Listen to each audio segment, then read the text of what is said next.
Hey everybody, I'm JDP and welcome to the first of hopefully many YouTube videos here. We're gonna start off with a little Final Fantasy VI Beyond Chaos. Now, the way Beyond Chaos works is essentially a randomizer for Final Fantasy VI that randomizes everything except the main plot progression. So, you know, you're going to see new sprites, you're going to see new attacks, stuff like that.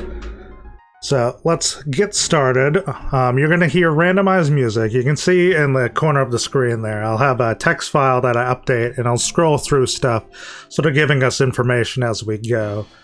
And you can see the flags. If you're interested in this randomizer after seeing some of this, I'll link it in the description of the video. But I play this game under Permadeath rules, so what that means is if I ever get a game over, that's it. Delete the seed, start over. So right off the bat, we gotta start by lowering the battle speed to 6 and increasing the message speeds to 1. And the reason for this is that it sort of determines how fast the enemy goes. And it's kind of broken in 6, where there's no real difference aside from just limiting how much you move more so than anything else. So one important thing is I have certain flags in place that mean that my items could be more randomized than usual. So we're going to want to check these weapons to see if they have any negative effects.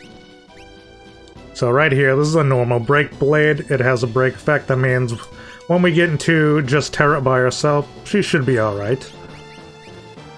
This auto shells, but it also reverses cure, so if I try to cure her, she'll take damage. The counter to that is she always has shell status. We don't want that, because curing is very valuable. So probably not going to re-equip that. HP plus half, you just get more HP, makes sense. Double experience and no dark status, so that's like an experience, again, I can't be blinded. Which I forget if they fixed blinding, because in the vanilla Final Fantasy VI, it doesn't really work. Pop these guys in the back, because they're going to be in Magitech armor, it won't really matter. Alright, so she has Fight, Mimic, Life, Fire, and Items. So I think that means she casts Life, and then she casts Fire 1. Not the greatest skill set, but what can you do? But that's all good for now. So let's start getting going. You're going to notice that I have a textless ROM, so things are just going to sort of happen without me having to mash buttons. This is just because I play a lot of these seasons, it's just easier. So we're going to want to set it up so that I'm doing an attack and having the other guys run, so Terra gets the most experience possible. Not a great skill set for this, but that's okay. What do they have? Nothing great either, unfortunately. Sometimes you get stuff like Hyperdrive here or Shrapnel. They're very powerful stuff. A Morning Star. Alright, let's see what that does real quick.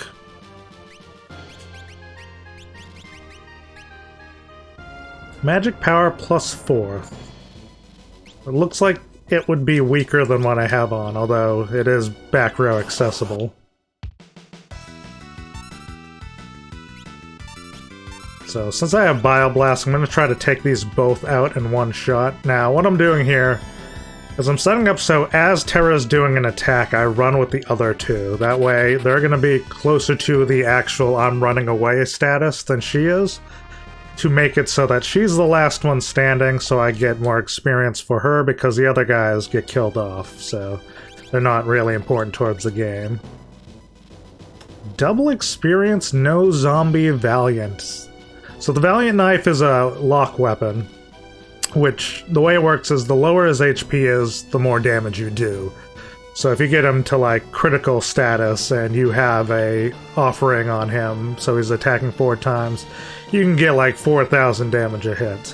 The fact that you can't be zombies and you get double experience by wielding it makes this a pretty good version of that.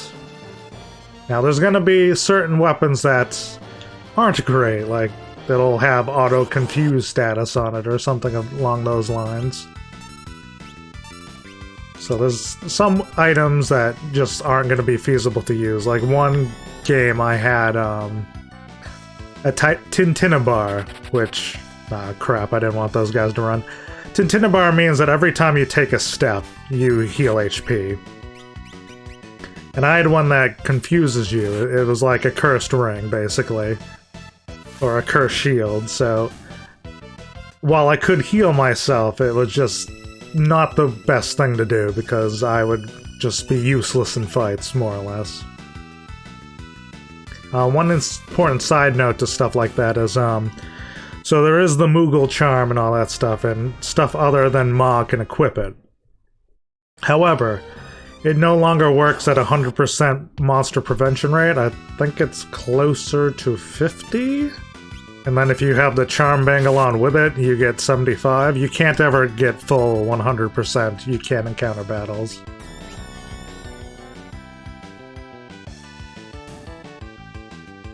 Which I guess it's designed to make it so there's at least some challenge going on. Another Valiant Life. Which means I could dual wield those, which would be potentially even more ridiculous. So I know the weird slime-looking creature can't be hit with Bioblast. They're also split up, so what I'm going to want to do is at least kill 2 of these. I can use you to heal Force Terra. And then I'll set up for Terra to kill the last one. In an attempt to get the runoff. Might not work, though. Although they're trying to run towards the enemy, so that might... we got one of them off. Sometimes you only get half of them, sometimes it just won't let them run at all. It's not much you can do about it, really.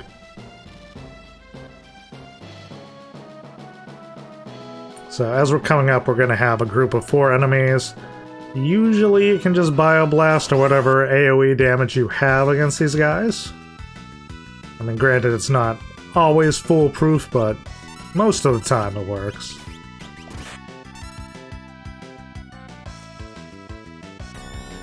When we get to Welk, I do have random bosses on, so I don't know entirely what he is going to do.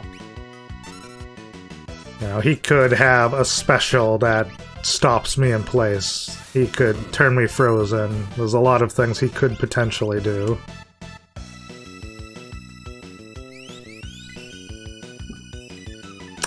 They have reverse cures too. Excellent. So we're going to be going into Welk 1 person down, because I also don't have any revive ability.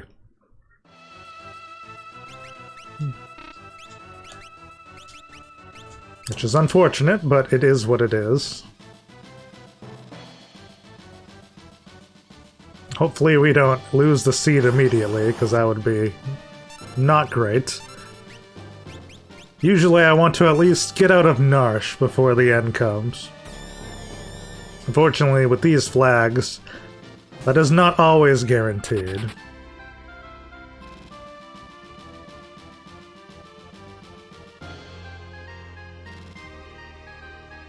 I am going to assume you are also unhealable. No, you have a Paladin shield. Okay. Oh, he had a relic ring, that's why. You have an Illumina too, Jesus. Alright.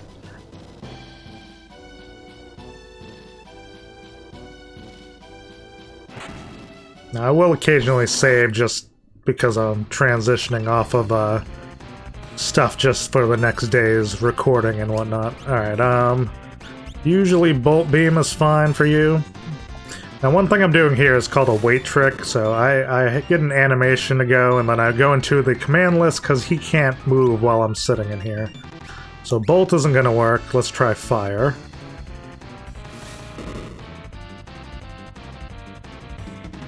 His shell heals itself.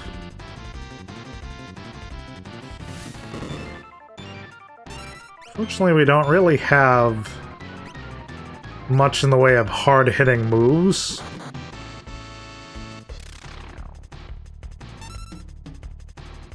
What are you doing?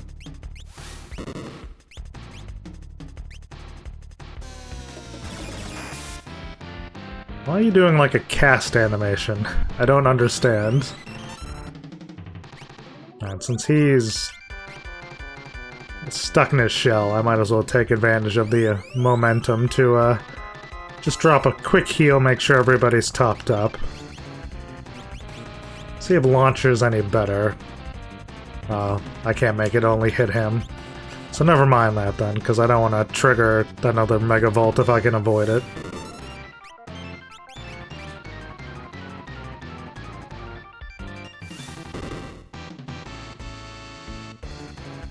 It is possible, very much so, to lose to Welk while playing a Beyond Chaos Seed.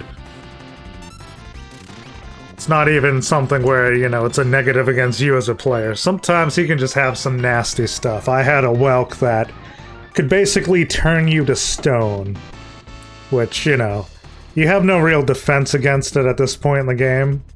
A lot of times with Beyond Chaos, you know, if something cast Fire 3 early, you might be able to find, you know, a Paladin Shield or a Flame Shield, so you can sort of mitigate it and absorb it.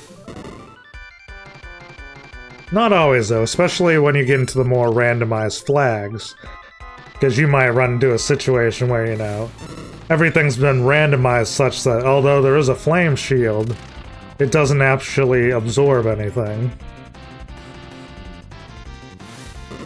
Although I think that's fairly rare. Right, you missed her entirely, or him entirely, so I'm just gonna do that.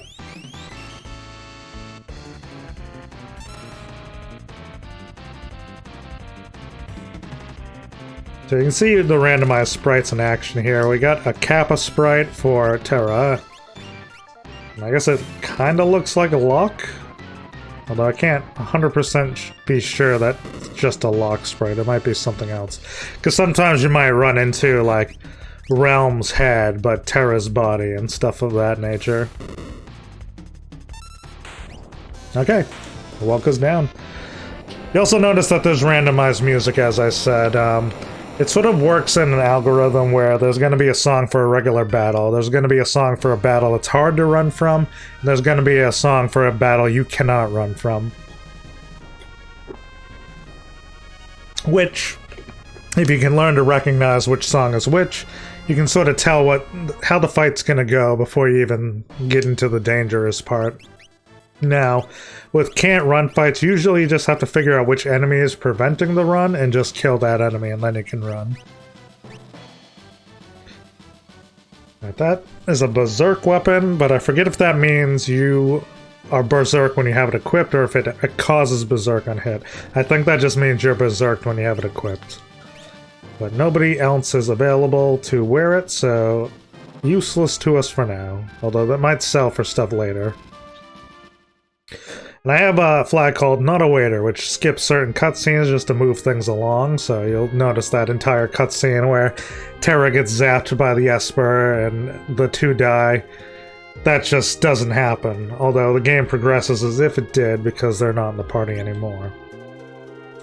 One feature of Beyond Chaos is there's a text file where you can name names for male characters, female characters, and like monster characters like your Moogles and whatnot. So it's gonna pull this name randomly from that list, and this is Amaranth, which is named after Amaranth from Final Fantasy IX. Now this could end very poorly, as there's always a chance of a monster in a box when you go to check these things. That time we were safe. I mean, it was just a soft... It sort of works in a tier setup sometimes. Also, you do get 2 items for just getting this far. So you see I got a Super Ball, which just does damage, and a Stunner, which that changes the H-Bomb command into Magitech, but it's also a fragile weapon, which means it'll just randomly break. It also casts Stop randomly as you attack. But usually you don't want to bother with fragile weapons. You don't want it to break in the middle of a big fight where you need a weapon. So now that we're just normal, out of the Magitech armor, we can actually access our skills here. Which I should probably jot down what her skills actually are. So let me kill this one first. Oh wow, they have a decent amount of HP.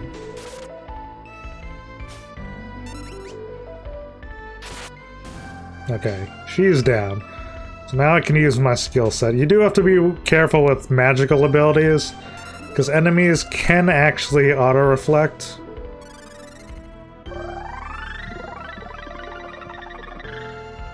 So cast Life 2 and Fireball. So let me drop a pause real quick. And then we will do Fight, Mimic, Life 2, Fireball, an item, and her name is Amaranth.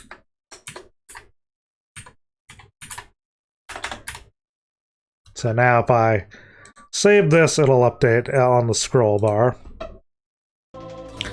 So now I could look at a glance and be like, oh, what is that command? Oh, it's that. So you want to get into the habit of doing stuff like that when you're doing these permadeath seeds, because sometimes there's a lot of stuff to keep track of, and it's very easy to forget certain things.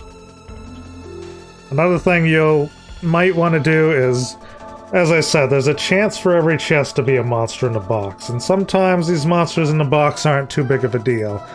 Other times you'll open a box and it's Master Pug very early in the game and you're just dead. There's nothing you can do about it. So you kind of want to strategically open chests. Now there's certain areas where you're relatively safe to open chests. Other stuff, not so much. So is this going to be an AoE or is this only going to fireball the one enemy? On the upside, I don't believe Fireball can be reflected, but it's also useless, as you can see. And you're going to want to take careful consideration to each of these skills you get on each character, because eventually you're going to want to sort of plan out what your main party is going to be, and it's going to swap around periodically throughout the game. But right here, I can tell, unless I'm forced to use Terra, I probably won't use her, just because Life 2 against an enemy and Fireball, no. You wouldn't want to use it. You also wouldn't want to use it on your own party members, because even if you revive someone to full, you're going to be blasting them with a Fireball. Now, if everybody had Flame Shield or something that absorbed fire, there might be some value there. But that's usually a pretty rare occurrence, and you would likely have better healing options.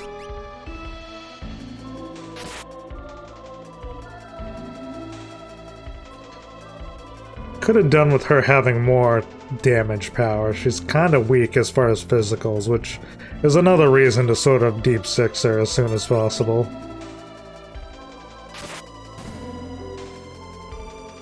Right now we're basically hoping that Locke is much better. What is the Crusader Sword? Randomly cast Flare. Okay. I mean, I'll equip it. I don't recognize this sword. I think the Break Blade was pretty normal, if I remember right. Yeah, okay. Still, I mean, that's a pretty strong sword to get this early in the game.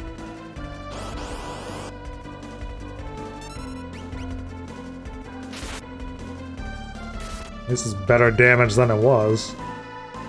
Not by much, but better.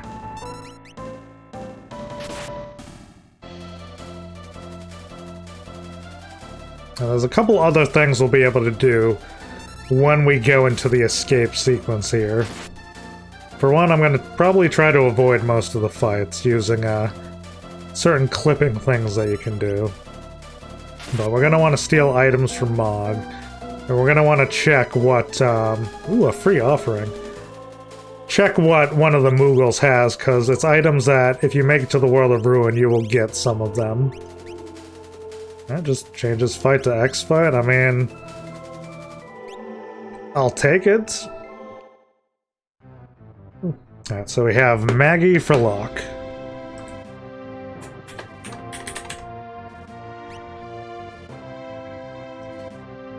But before we look into him too much, let's pop over here and take this information.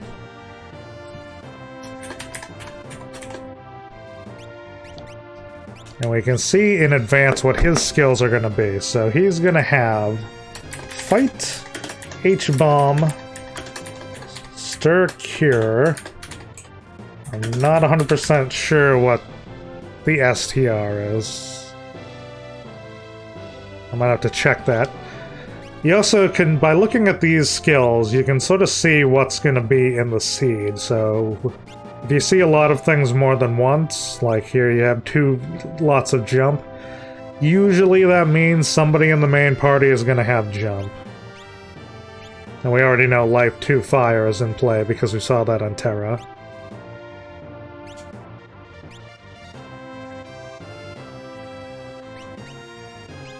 And we got multiple Rage users, a second Magitech user, another H-Bomb user. So Rage, H-Bomb, Magitech probably are going to be in the running. So we want to look at Kamog here. And we're going to update his stuff. So he has a Rune Edge, a Genji Shield, which is a good endgame item, a Gold Helmet, Taio Robe, Safety Bit, Kazarna Ring. Or Kazanarina Ring, I guess. Save that. So those items, it might not be all of them, but if you can make it to the World of Ruin, you get some of them. And the same could be said with Scenario Mog, which is the Mog you play as temporarily when swapping which person's scenario you're going to do. Usually his items are a bunch of dried meat and maybe one or two other items, but you can get good stuff. And then finally we come to you. So first things first, let's check what you do. So you have Fight, Throw, Steal, Magic. So he's sort of like a combination of Shadow and Lock from the looks of it. Check his equipment. So he had an Air Lancet. That looked fairly normal. Oath Veil, which apparently he can't re-equip. I would teach Muddle, turns H-Bomb into Magitech. Dark Gear. No Zombie, better magic power. Oh wait, he had the Iron Helmet on. Sprint and Dual Wield. Okay, so it's sort of like a Genji glove on its own. Oh, you can actually equip the Bone Club as well. That's interesting. Now let me double check the gold shield before I put it on. No Magitech. I don't know what that one means offhand. But it's a lot of defense. Can also throw Offering on you. Alright. So now we want to go to a certain spot in here. And the reason being is we want to let these guys on our right move in such a way that we're never going to run into them. So as soon as this guy goes up, we then make our way down here. And we want to move down right as this guy is going past us, so we skip his encounter rate and go right to the last fight. Alright, somebody has something that puts them automatically to sleep, which is not ideal. And they all absorb air, good to know. But I don't think they will absorb H-bombs, so we should be able to get through this pretty easily. Now, important side note, you can run from certain fights. Like, you might encounter a boss fight. Theoretically, you could run from Final Kefka if you were lucky enough to get that luxury. Alright, so we just got Full Moon.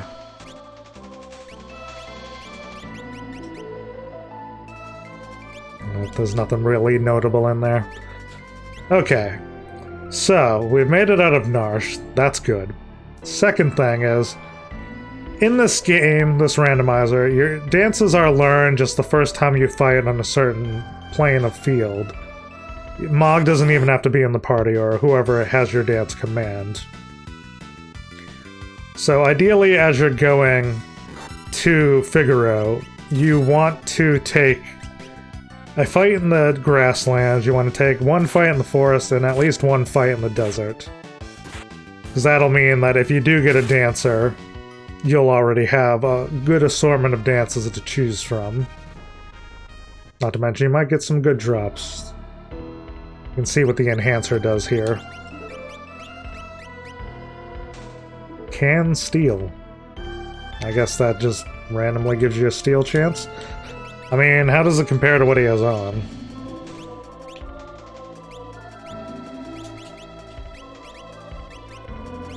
No, it's only for her. Never mind then, I don't think it's going to be better than the Crusader sword, so...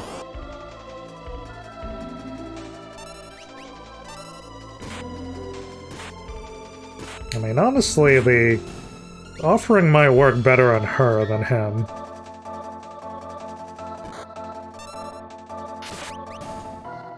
Although she's doing decent enough damage, whereas he probably needs to make up for it, but still... Ooh, free Zephyr Cape. Yeah, I might swap him, because she's going to get more use out of that with a stronger weapon. Also, she can wear the Zephyr Cape, and he can't, so what does the Zephyr Cape do in this mode? Well, it doesn't say it has any effect, it's just stats, so it might not even do the dodge anymore. But it is free stats, and I'm not going to complain about free stats.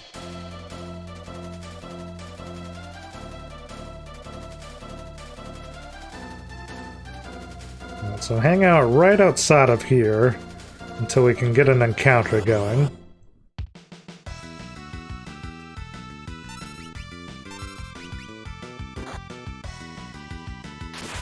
Alright, some attacks make your guys crouch like that. I don't actually know what that does, because it doesn't seem like it really affects anything in the moment. Like, they get right back up as soon as they get hit, so... I would have to ask somebody like Dark Slash what that actually means, because I don't think it means anything. I think it's just a random encounter thing. There's no real negative side effect to it. Okay, so this weapon can automatically kill if it strikes. Which, if you're using that against undead enemies, that is not good.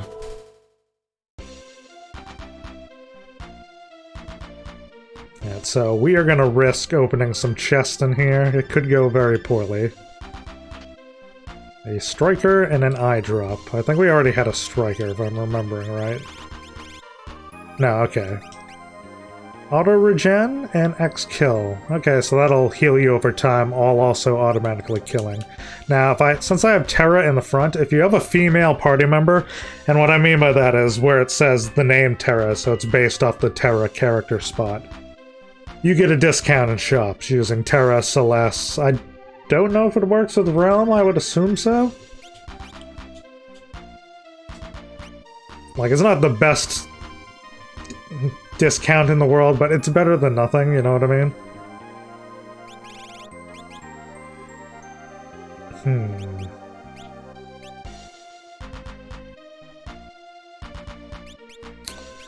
A couple of things that might be worth grabbing. Which one's this? I'll grab one of each of these to see what they do. Maybe grab one of those.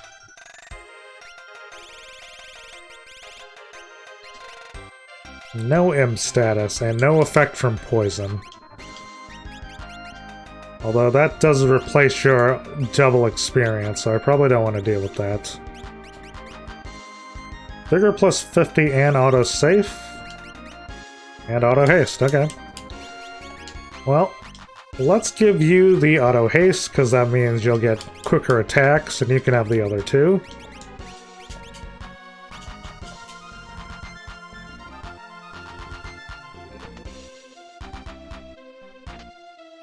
Free flash tool. Not bad if we get a tool user. I could get some Mega Elixirs. The downside of Mega Elixir is that you can only use it in battle. We do have a bunch of Valiant Knights. They don't sell for much, though. What about these? I mean, they sell for a little more. Nothing that's, like, overly fantastic. We can ditch these, because I'm never going to use them if they reverse cures. It's just not going to happen. I'll hold off. Or maybe I'll get one just for a pinch, but I'm not going to get too many of them.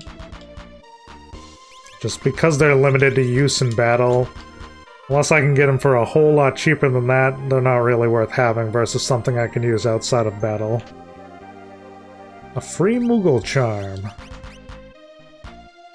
Nobody can equip it yet, but if I need to limit encounters down the line, good to have. And this is named Muppet. Also, I put this in the wrong spot, so let me fix that real quick.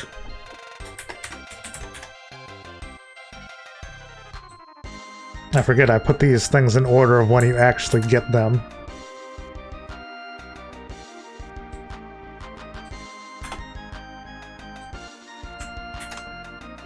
So we're not going to know what his skills are quite yet. So we need to name Edgar and Sabin before we even get access to check what Edgar has.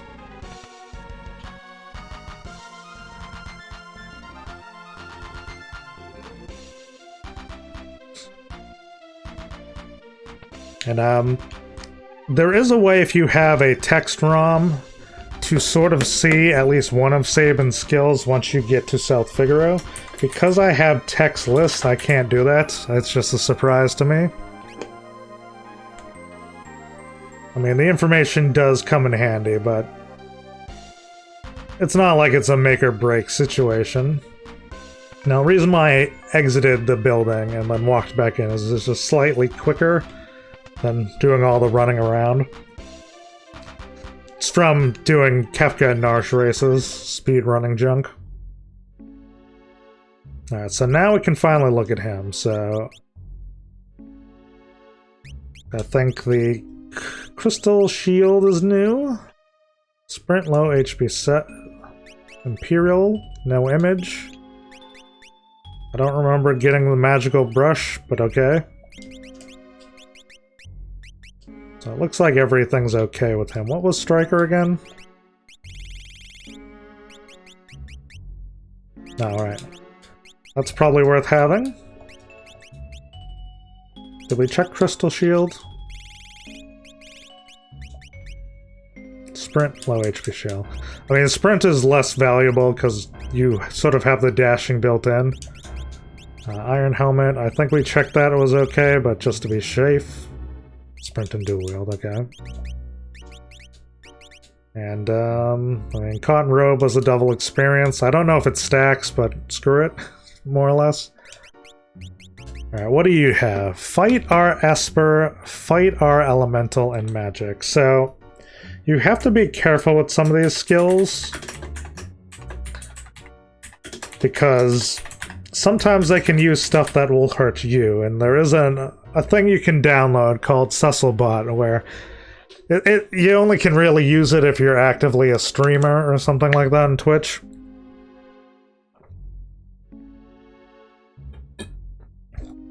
Or just sitting in an empty chat room, I guess. But you can use commands to see what the spell list includes.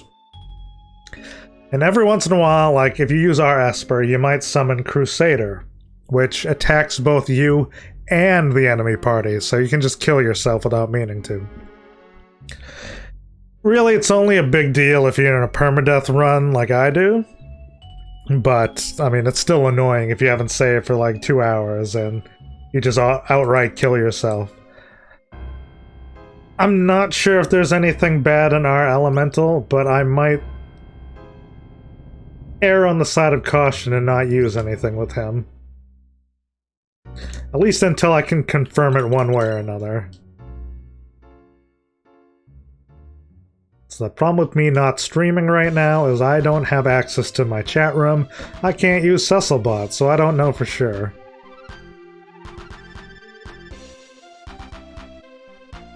I was gonna go save just before this fight. That's sort of a handover from when I was doing races versus Permadeath. Instead, we want to just go right here and trigger this bit. Talk to him and we go into our next boss fight. Now, ideally, we want to fight this guy without doing a magic spell, because that means we don't have to get the little cutscene. I don't want to be holding A as soon as this fight ends, so that I'm already running with the chocobo before I even finish out the cutscene. And in here, once again, I want to put Terra in front for the same reason as before of we're eventually going to make it to South Figaro. I want to have her in front so I get discounts. Raises MP a little. How does that compare to what they have on? Not as good. Probably not as good all around. Alright. So far, so good. Head in here. Take a drink. I'm gonna be skipping all the chests in here. They're too dangerous. They will change if I open them later, but they're randomized, so it could be anything at any time. Actually, you know what? Considering my flags, I might actually open these chests for one.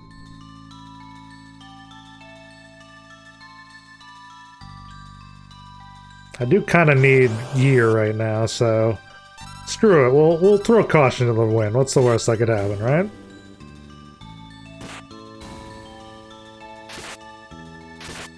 So we know that auto kills revive those goo-looking things. So let's skip his turn and just go right back into hers.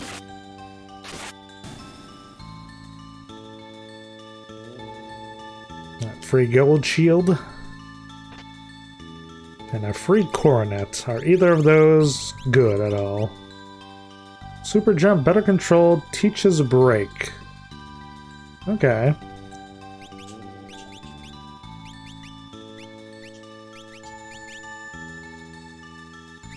Why not? Here, have it. What about the coronet?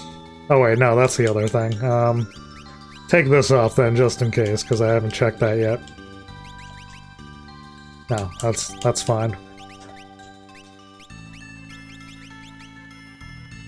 No, yeah, that works. Most of these chests in this cave are sort of on the way. So no harm there. Her being invisible is actually somewhat beneficial because unless they do a magic attack, nobody can hit her. The poison effect is not ideal, though, because I don't know if I have any antidotes.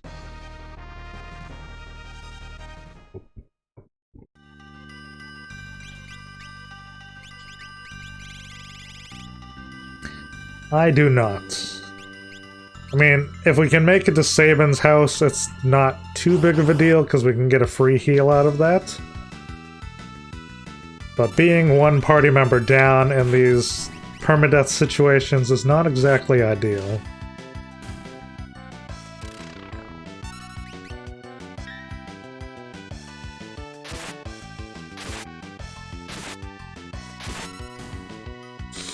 I managed to kill that pretty quickly.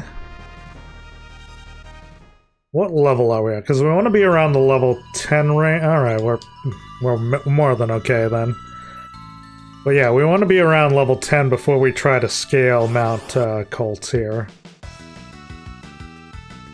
Terra is a couple of levels behind, but that's fine. And Edgar is likely to die here, although his regen might keep him standing a little longer than he might normally.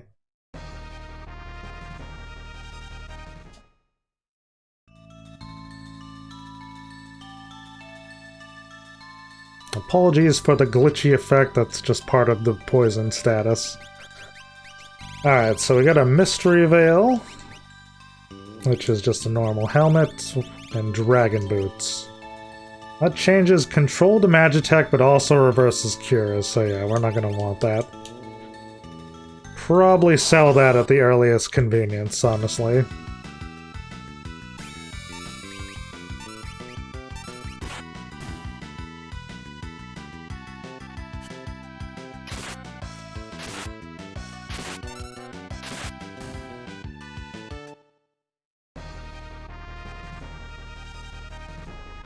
A regal crown, okay. What would that do in this context? Just sort of a normal helmet. Alright, so we got all the chests in this area. Now we just gotta get out and try to get to Saban's house, because there's a free bed you can sleep in to get a complete health top-up. And we want to do that before we go into South Figaro, because I am going to open chests in South Figaro. And there's a lot of them to open, and a good chance of one of them being a monster in a box. Which is not ideal, but, you know, it is what it is. We're gonna need to open some eventually, so might as well rip the band-aid off.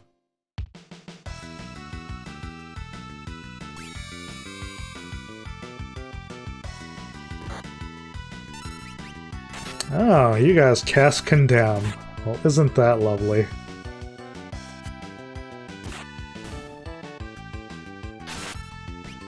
Thankfully, we have more than enough time to kill these guys. They're not going to be too bad this early in the game.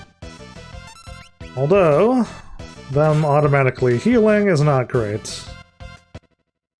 Getting killed instantly? I'm okay with that, though.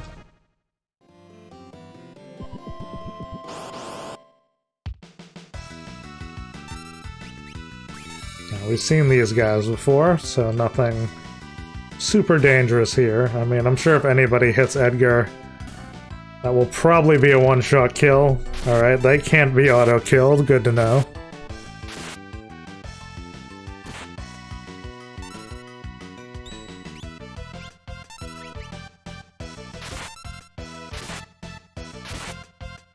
It's a bummer getting characters like Edgar where they get two skills and you're unsure of them both.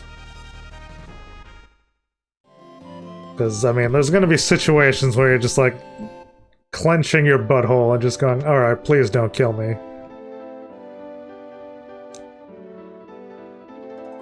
So you want to interact with certain stuff, because it triggers a thing where you can just come in here. Ooh, another offering. I mean, I might as well give it to you, try to get more instant kills. But yeah, you'll trigger a dude standing outside. If you talk to him, you can then come back in here at any time without having to go through the cutscenes every time. Which, at least for me, they're going to be expedited a bit, being that I have a textless ROM, but it can be just as annoying without that, just because you have to mash through a bunch of text every time. So now that he's running off, that should no longer be a thing. Everybody should be full healed. So let's head on into town. And hopefully we don't get screwed too much by these chests here. And we might get something good out of this. Alright, there's the first monster in the box. What are we dealing with? Piranhas! Okay, so this is the fight that you would normally take as you were falling down the Barren Falls. You can start encountering this as soon as South Figaro here.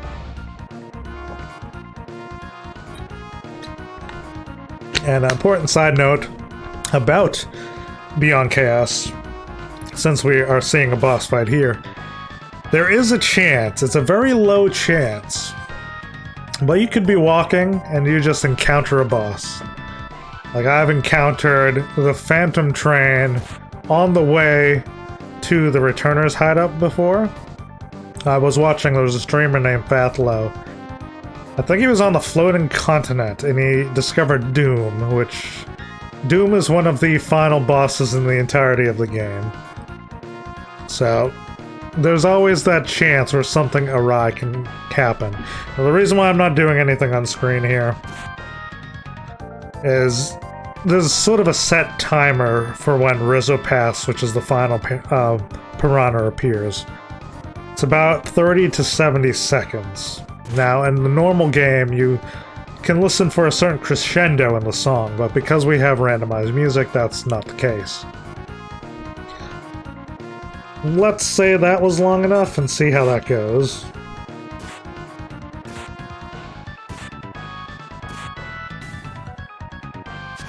There we go.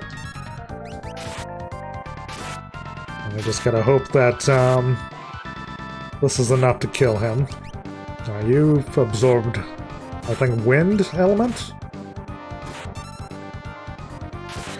So, a thing about the offering here, it prevents proccing.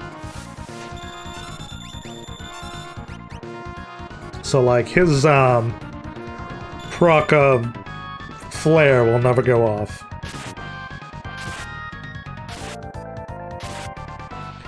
Which can be good and bad. You know, if you have something you're trying to avoid triggering too often. Because, let's say, there's a bunch of enemies that suddenly do auto-reflect, and you don't want it to cast the spell, you can do this to sort of mitigate that.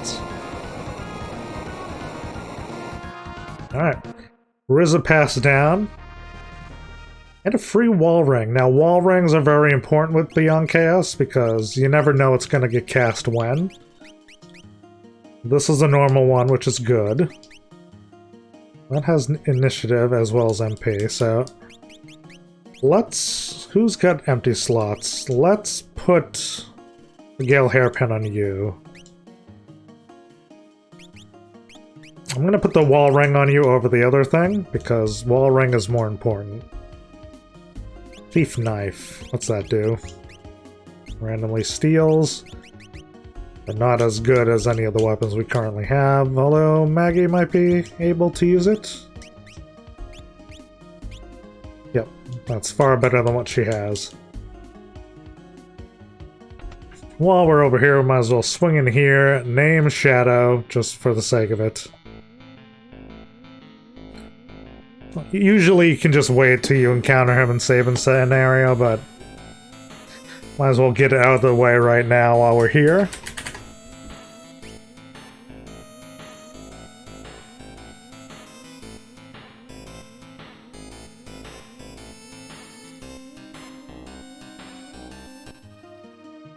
Alright, so we'll swing in here real quick to check what the shops are. Because even though this is a relic shop, it might not just be selling relics, and you can find cheap items like 80 gil. Get new relics as they appear so we can see what they do. So crystal orb is normal. What about a hero ring? Well, that looks normal as well.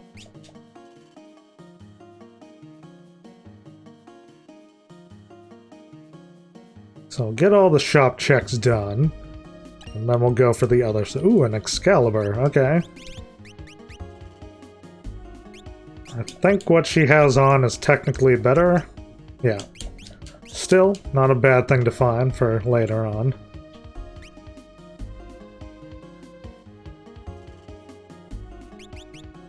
Now, we already have one of those. Nothing really comes to mind as much purchase right now. Cheaper Mega Elixirs here, so even if you find a decent price somewhere, you can never tell if there's going to be better somewhere else down the line. So I'm going to grab 5 of these just so I have something of a buffering zone.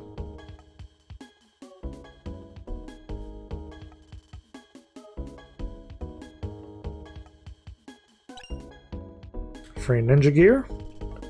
Now there's one more shop to check. And I want to be up on the elevated level anyway, because there's also a barrel I need to check. If you were using a text wrong, if you go to this house on the right, you can talk to somebody in there to learn what Saban's skill is.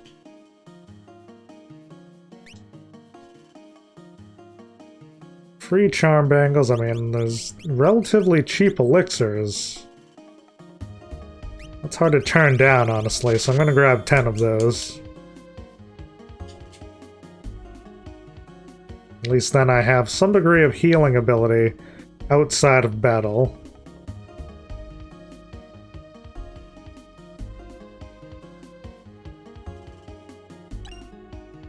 and a free forge. Now, the remaining items are inside the richest guy in town's house, rather. You're going to be in my way, because of course you are. And there's a couple chests we can open. It's also a clock, which, as I said before, high value items, high danger level. Although with my flags, it might be mitigated somewhat, because they're a bit more randomized than you might normally encounter. Free diamond vest. Under normal circumstances with Beyond Chaos, chests are kind of tiered, so you know, the chest in the Escape of Narsh will have relatively simple items, low-level stuff. Stuff in a clock is high tier, like the highest tier you can possibly get, I think. And you can get really strong stuff with the downside of there being really strong monsters in boxes. Sprint shoes usually, to make up for the fact that you don't really need them, they usually teach a spell. Muddle, no condemned. No petrify, can counter double GP, half encounter. Step region, okay, so this is a Tintinabar. Not good for anybody right now, though. I forget what Dark Gear does. No zombie. I mean, step regen is nice. Slightly lower stats, though. I'll keep it along if I need it and swap over to it down the line.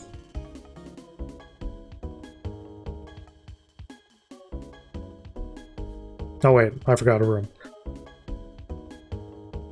I mean, you could wait to do this until you're going through as Locke, but the reason why it might be more beneficial now is, you know, when you're going through as Locke, you have 2 characters, whereas you have 3 right now. So if you run into a monster in a box, having the extra body could be quite useful.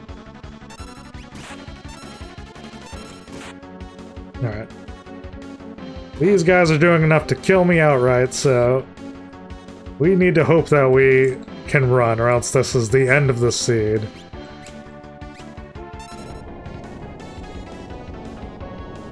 That is not good. Run. Just run. Yes. Okay.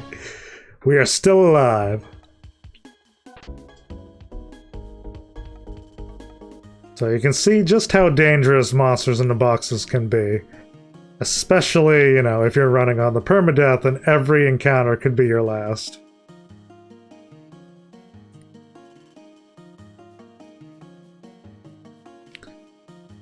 How much money do we have?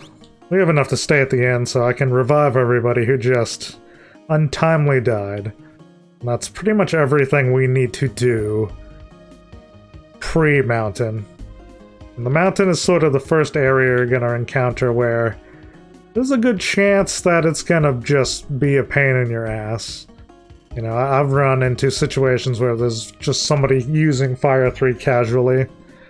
That was during a marathon race we had for a charity marathon, and one of the other players was stuck there for 40 minutes just trying to get past the mountain, and just kept getting blasted with the Fire 3.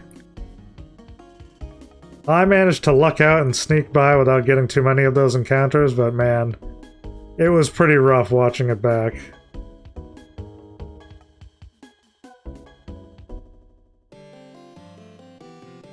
Alright, so everybody's full.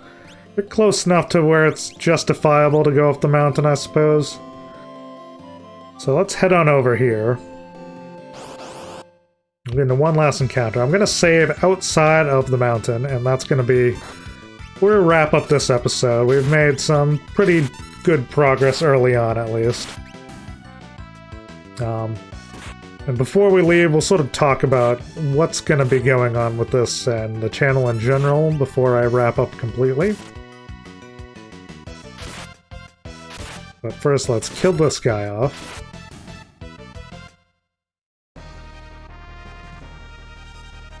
Oh, free Tintinabar. Does this also do step regen? It does, but it also reverses cures, so you'll heal outside of battle, but it'll be a problem inside a battle, so unfortunately that's another one. Likely won't be getting used. Which is a shame, because the Tintin bar is a good item. Alright, let's drop a save here. So, right now the plan is that every Monday I'm going to record something and upload it to YouTube. For now, it's going to be further episodes of this. Depending on time, I might add another series as I'm doing this and sort of have 2 series going on. If I do that, if I have the time for that, one will be a randomizer. The other one might be a more casual run of something. Meanwhile, on my Twitch stream, which is, I should probably make something to have a URL. I'll put it in the description for now. I'll work on a graphic to have up on screen when I'm playing, just so it's always there. But if you go to twitch.tv/good_guy_JDP, I stream Tuesday to Friday. In my time, it would be 9 a.m. to 3 p.m. Just about in that range, give or take. Any child complications I have to deal with in the morning.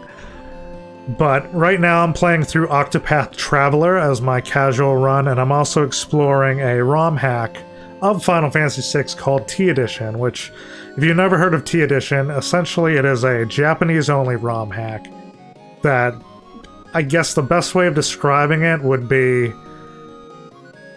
it's like a Game of the Year edition of Final Fantasy VI. You know, there's new costumes, there's new cutscenes, new espers, new bosses. There's more than I could even list, just rattling off features. It's so complicated that the translation for the game is done via a Lua script, so it's translating it in real time. But so far I'm enjoying it quite a bit. So I'm been doing that the latter half of the week, and Octopath Traveler the former half of the week. After we finish with those games, I intend to do a very hard survival mode run of Fallout 4, as well as going into Yakuza 5 as my casual game. I've been going through the Yakuza series and the Fallout series on very hard modes for the past couple of months.